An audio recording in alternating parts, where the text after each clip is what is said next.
So you like my shirt? This is another shirt that Mr. Soap and Clay picked me up when he had to make his Target run a few weeks back. And yeah, it's camo, and it's MTV, and totally my style, right? I think I pull it off. Hi, I'm Mrs. Soap and Clay. Let's make stuff.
How's it going, Sudsers? Welcome back to another round of 365 Days of Soap. You're at Soap and Clay, where we make the soapy things, and today we are making shave bars. Now, I usually make my shave bars wildly different than what we're going to see here. This is a cold process recipe, and normally I actually do a hot process recipe for my shave bars because I use a lot of stearic acid, and that's just the best way to do the thing.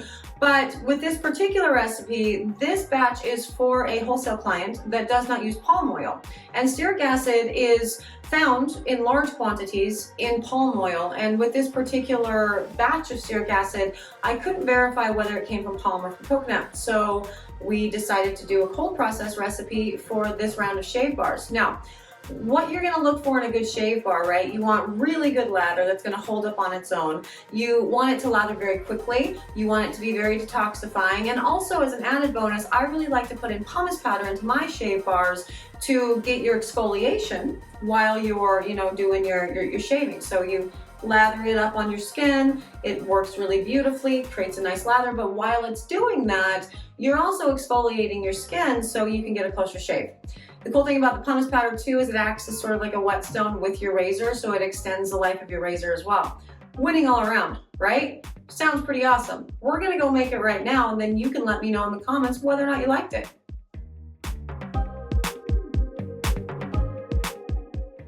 Okay, so today we are doing shave soaps. Now, normally I do not use a cold process recipe for this. This is one of the few soaps that I use a hot process recipe for. But the client did not want a palm oil bar, and stearic acid usually comes from palm. So we are doing cold process. Now what I am doing to the water here that I've measured out is I am adding a couple tablespoons of sugar, and I'm going to dissolve the sugar into the lye water, or I'm sorry, just the water, before I put the lye in, to really increase the bubbliness of the final product. Now sugar is great for that. You saw last week in the big lather test, the honey soaps were probably the biggest winner as far as the lather went, and that's sugar. So sugar into the water is what we do when we really want to create a really nice big bubble right off the bat. Now I'm going to add the lye water directly to, the lye directly to the sugar water and mix it up and let it do its thing, and I will let it cool down to at least 120 degrees before soaping with this. And since we're doing a solid color, no bells or whistles bar for this, you can soak this at just 120 degrees and it'll be completely fine. The biggest thing with sugar in water, you want to make sure that it is fully dissolved before you put your lye in, so you don't end up with a discolored lye. But also, you have seen what happens when lye does discolor, and it's not bad. You can totally work that to your favor. Now, for this, since there is no scent, and normally I put all of my additives within the scent, right? So I put the kaolin clay, I put, anything into the scent itself, usually. But there is no scent. So with this, I decided to pull off a portion of my oils to mix the kaolin clay into, as well as the pumice. And I'm mixing the kaolin in there right now into the oils. And you see how well the kaolin clay disperses in oils, and you've seen it within the scent, and it can get kind of grainy. That's not really the case when you're actually mixing it directly into your botanicals. And it really has a smoother consistency, and that's great. You should do that if you want a really nice smooth consistency bar. Now I've also put the pumice powder into these oils that we've poured off from the regular batch, and we are going to mix that up and do the thing and make sure it's really evenly dispersed. And yeah, as far as prep work goes, that's kind of it. There's not a lot for a very simple soap like this. It's, again, no colors, no scent, very basic bar. It is literally just standing on the performance of the botanical oils to see, you know, how the lather and everything goes.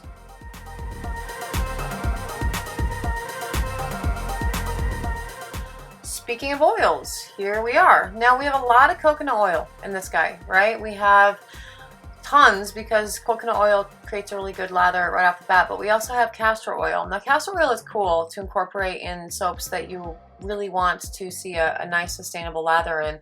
It is very unique as far as oils go. You can't sub it out for anything. There is no substitution for castor, and the primary use of castor oil in soaps is going to be to create a really nice sustainable lather, and we're talking big lather. And so of course this has a fair amount of castor oil in it as well. We also have babasu oil in this, as well as some karanja oil. Now karanja oil is interesting, so that's why the color of the oils is, you know, a little, I don't know, light. And what am I doing here? Oh, I'm showing you how there's a separation. There's separation there between the oils and the water, right? Because oil and water don't mix and all that jazz. But when you take a stick blender to it, you're going to force those fatty acid chains to start breaking down. You're going to force the lye water to start doing its thing, and further start breaking down those fatty acid chains, and, you know, turn this mess of oils into soap through the process called saponification. And saponification is literally where the word soap comes from. It comes from the chemical reaction that occurs between, you know, these fatty acid chains and the, you know, the lye water. And yeah, it's cool. I guess I wanted to show you something awesome. But yeah, so karanja oil, it is actually an interesting oil to put into soaps. It's a lot like neem oil, if you're familiar with neem oil. Neem oil is great for, it's antiseptic, it's antibacterial. It's a really good thing to put into, you know, things where you're worried about bugs and insect repellent, that sort of thing. And it smells terrible.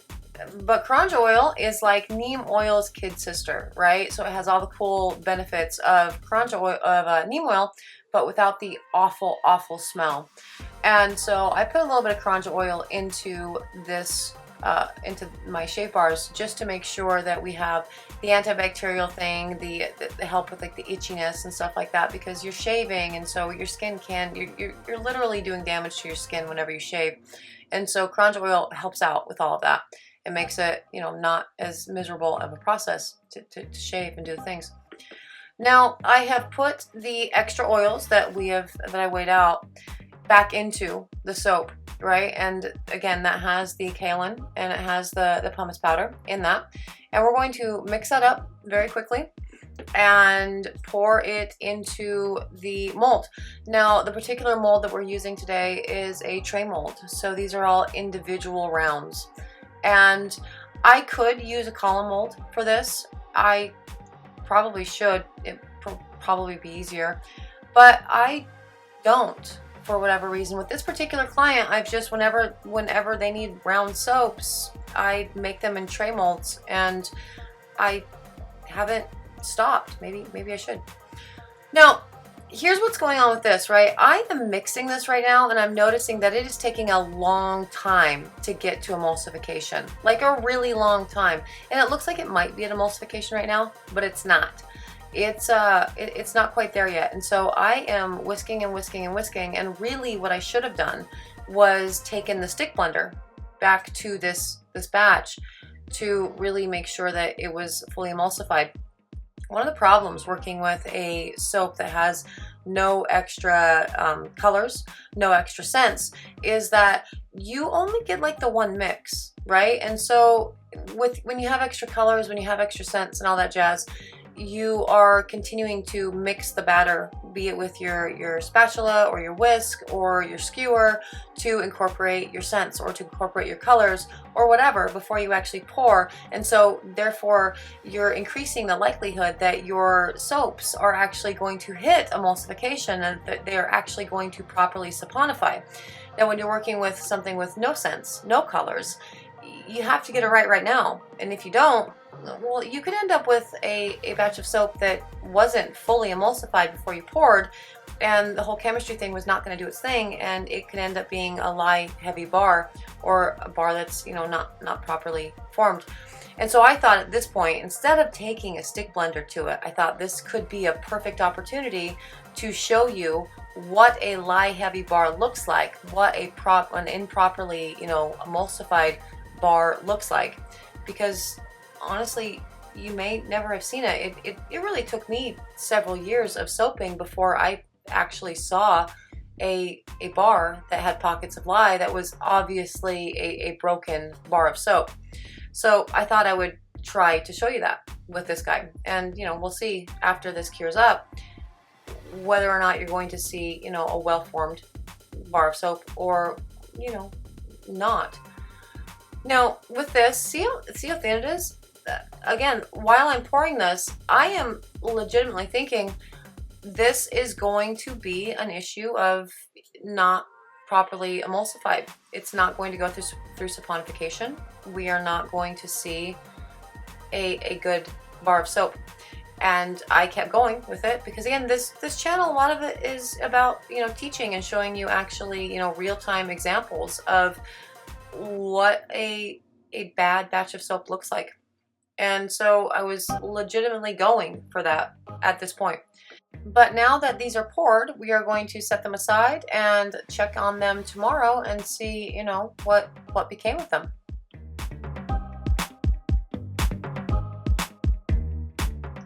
Okay, so it is day 2, and at first blush, these actually don't look too terrible. They look really great. And I did not put these in the oven. I did not C-pop these because, again, I was going for a broken batch, and so I didn't heat them. I did nothing with them. I didn't cover them. I didn't even spray them with rubbing alcohol, and because I was expecting an unsaponified bar of soap when it was all said and done. But that's not what I ended up with. So whatever I was looking at that was leading me to believe that we hadn't, you know, achieved trace or emulsification rather, was not really the case. That didn't really happen. These bars are actually well formed. They look good. I tried to break them. They didn't break. They're not crumbly. But here's the thing. This is an example of a bar that went through C-pop and that was covered for the cure process. Exact same formulation, exact same everything. And look how much more yellow it is, right, than that. You got that white top on the right-hand bar. And that's soda ash. And soda ash is not fun, but there's like, it doesn't change what the soap itself does. It's just, it's completely a cosmetic thing. And so you can wipe it off, you can rub it off, you can wash it off, you can steam it off, you can use rubbing alcohol to get it off. But it's, again, just completely a cosmetic thing. And this is the reason why I cover all of my soaps. This is the reason why I C-pop all of my soaps. This is the reason why I don't just leave things out in open air, because then I have to wash a soap before I can sell it. But, you know, there you go. That's day 42, shave bars. And there it is, guys, the shave bars. Now, this particular batch was completely unscented. That was the client's preference, and that's great. So it makes for a very easy pour. We had no colors, no scents. It was just the beautiful oils and the pumice and all of the other awesomeness that you would put into a shave bar to make sure you have a big lather that really sustains on it, stands up on its own. And this one does just that. It is a very beautiful lather, a little bit creamy, but mostly just has that really good foam that will, you know, hang out long enough for you to take a razor to it.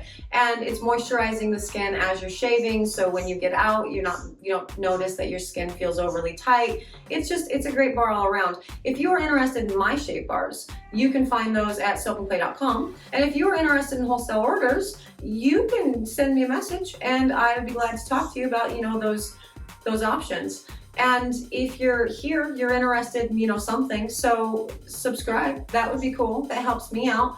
And yeah, thanks so much for joining us for another round of 365 days of soap, and I will see you guys tomorrow. Bye.